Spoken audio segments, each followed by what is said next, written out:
Genetic testing was able to identify where the mutation had come from.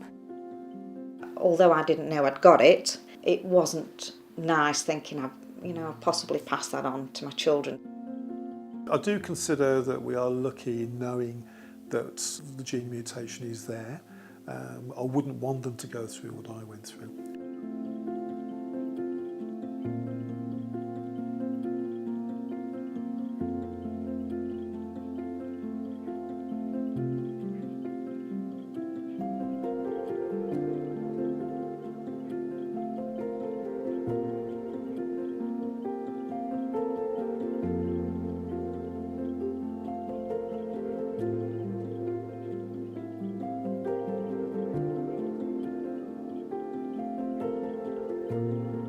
When I found out that the gene mutation was inherited, it immediately gave me some concern, obviously for the children, simply because I wouldn't want them to go through the same thing that I had. However, because there was that possibility, it was important to get them checked.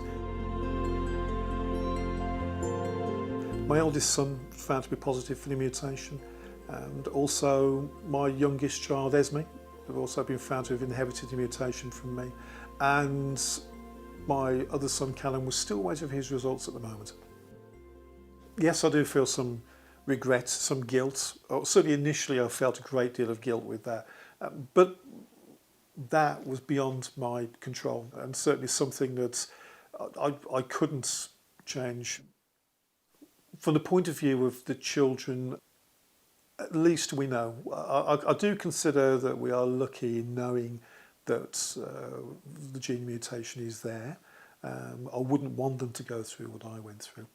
And at least now they are in the system, so to speak. They will be checked on a regular basis, on an annual basis, be scanned and have blood tests done.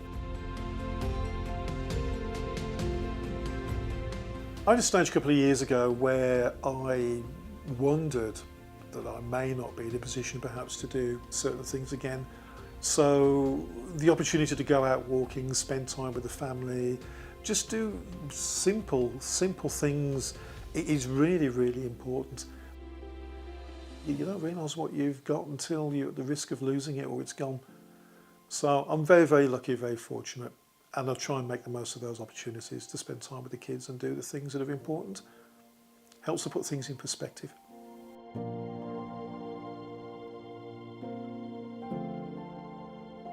Through the reading that I had done prior to my surgery, I had understood that paragangliomas were very often genetically linked. Now, there was no other obvious disease within the family, so the question was, why did I have this tumour? The genetic testing identified that I had mutations on SDHB and SDHA, and the SDHB was the one that was deemed to be the disease-causing mutation. As a result of my genetic diagnosis, I was then able to tell family their risks. So my family felt it important to get tested, and as a result they could then have scans to check that they didn't have any tumours. So my dad was found to have the mutation but no tumours, as was my sister. And most successfully, as a result of my genetic testing, a family member was tested and found to have a tumour on his kidney that was a kilo, and he'd not had any symptoms at all. Prior to finding out about my tumour, me and my now husband had always planned a family, and I suppose one of the reasons that the genetic element was so important for me was because that then was a potential risk into any family that we might go ahead and have. So we did talk long and hard about what we would do. Anyway, fast forward to now, and we have a beautiful, healthy girl. We know she's clear from the mutation, and that's just such a relief.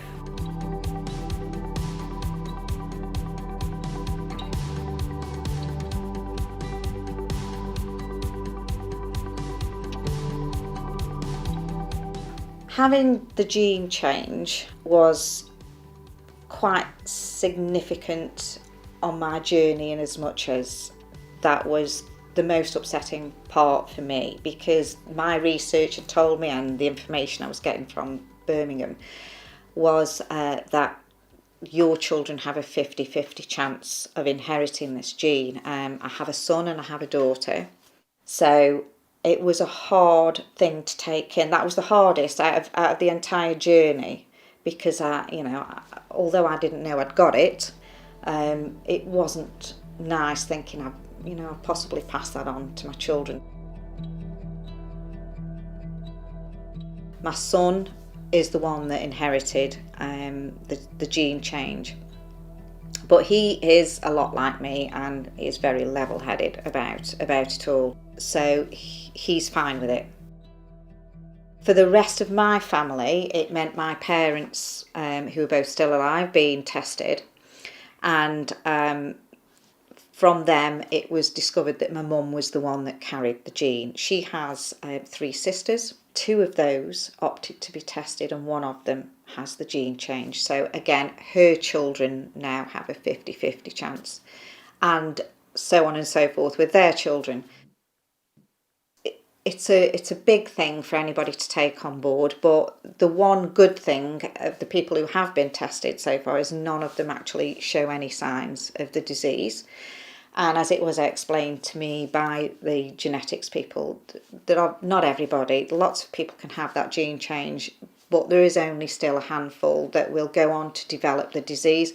But from a family history point of view, I think it is important for people to get tested, because if for no other reason than that means that they can be safeguarded with regular monitoring, because that is what will happen. If they found to have the gene, they will be offered regular monitoring.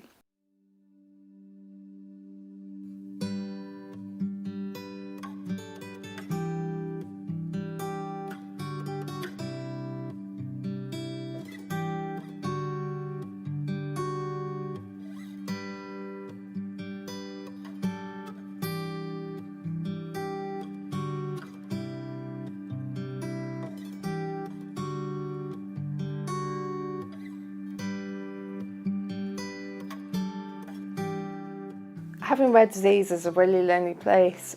You can't necessarily connect with other people who have something similar. And equally for a medical professional, I think it can be really difficult being faced with a rare disease. My biggest piece of advice to anyone who's suffering with persistent symptoms or knows they have a disease is really to be an advocate for yourself, to understand what's going on with you. I think having an understanding of what's going on with you is critical to making sure you get the best for you.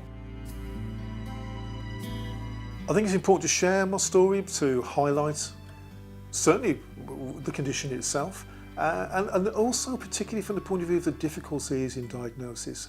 Sometimes that sense of isolation that people feel once they are diagnosed, understanding that there are other people with the same problems, other people who've been through similar issues, and also to get the message out there that it is important perhaps to seek advice and seek information if people are worried, are concerned, if things don't fit into that little niche that you're being pigeonholed into. Get some help, seek some advice. It doesn't matter that it's rare. It doesn't mean because it's rare that it doesn't exist and that patient's not going to have it. So the medical community, I think, need to listen to patients like me and take that on board, take some interest in it, go forward, look at what research is taking place. And for the patient, it's about making them feel at ease with their diagnosis and making them realise, life has not come to a standstill, your life is not over.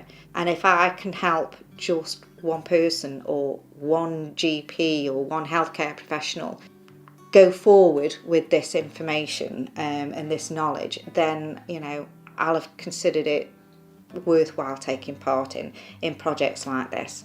So it is immensely important to me. I'm here now, I'm in this category. I want to do what I can to help.